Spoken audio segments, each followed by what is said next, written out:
Hi everyone. So I just quickly wanted to review this match that I just played. I might do a live recording, I guess, a little bit later today, but this is a good one. It's against basically classic Logbait, um, and I'm just gonna get started. Nothing's gonna happen right away.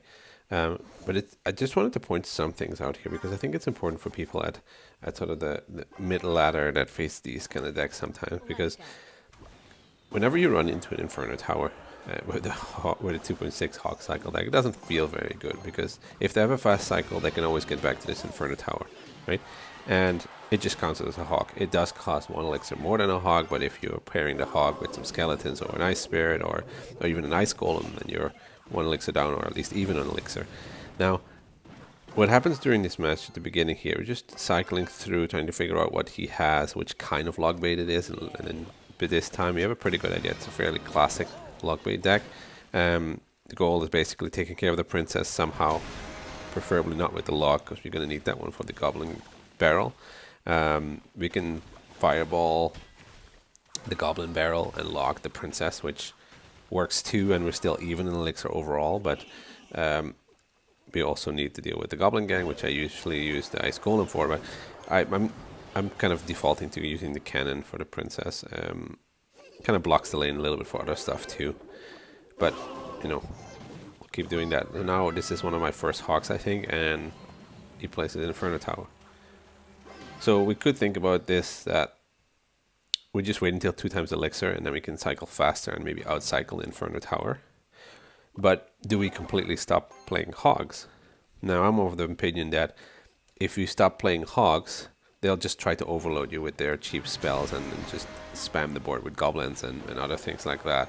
They can cycle still pretty quickly, even though they don't use anything else. But I'm worried that they might overrun you because they have all this little stuff, and we don't have much splash. We only have the Musketeer and the Cannon, which are single target units. We don't have that splash like a Firecracker or something like that, where we can take out the Goblin Gang pretty easily.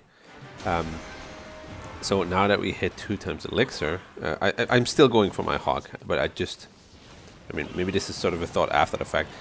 I will just go with a Hog into the Inferno Tower, just to use the Inferno Tower, not pairing it with an Ice Golem or Ice Spirit, just so that we can get 1 elixir extra, and we'll try to save it up there. We have to cycle through some other cards to make sure that we get back to the cannon, so maybe we'll lose there, whatever. Here, I'm still going with an Ice Golem.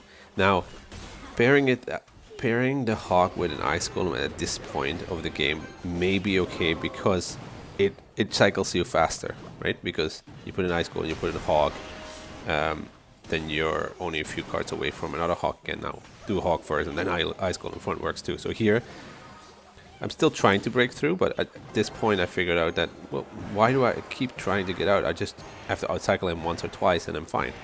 So that's what I'm going to focus on now.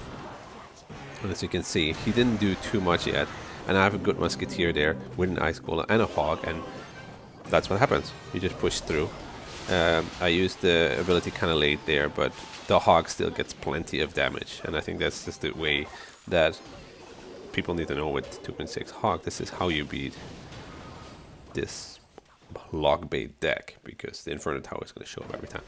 They do have the rocket as well if they need to, and that's another thing to consider, because if they are pressuring you heavily, they don't have the elixir for the rocket, right? They might have the elixir if they're not pushing, but you just have to watch how heavily they push.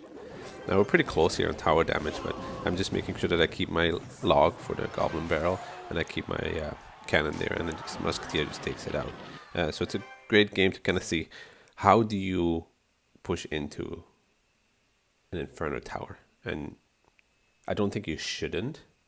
You should still go ahead with the Hog and just taking out that Inferno Tower, letting the Inferno Tower take out your Hog, but you're still pushing in, because they're still using elixir and they can't overrun you otherwise. So I think it sounds like a weird thing to do, to just keep pushing a Hog into an Inferno Tower, and you know they're not going to get any damage, or you're not going to get any damage.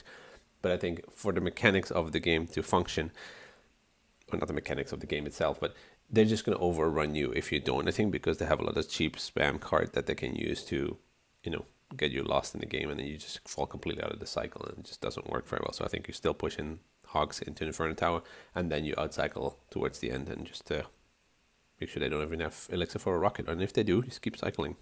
you'll win eventually. Yeah, thanks for watching, and see you next time.